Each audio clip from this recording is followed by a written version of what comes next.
ప్రసంగాన్ని వ్యాసుడు చిన్నగా నవ్వి వివరాలు చెప్తున్నాడు. జనమేజయ, ఈ సందేహం సమంజసమే.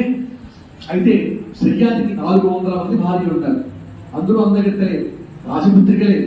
వారందరికీ కూడా సంతానం లేదు. ఒక్కరికి మాత్రం దాన్ని ఆ యొక్క గారాల కూతురి సుకన్య.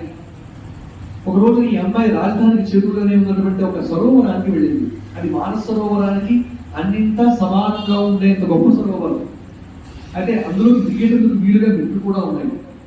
స్వచ్ఛమైన నీటి పక్షుల కలపూచితాలు, రకరకాల కమలాలు, తుమ్మెదులు, ఒకటేమిటి అన్ని వైపులా అలంకరించిన లతలు, ఇవన్నీ చాలా అద్భుతంగా రమణీయంగా ఉన్నాయి.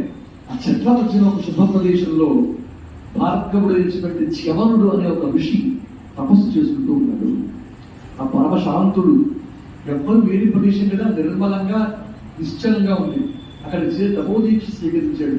ఇంద్రియాలను గ్రహించుకుని నిరాహారుడై మంచినీళ్లు కూడా ముట్టకుండా కూర్చున్న చోటు నుంచి కదలకుండా మహాదేవిని అమ్మవారిని ఉపాసిస్తూ తపస్సు చేస్తూ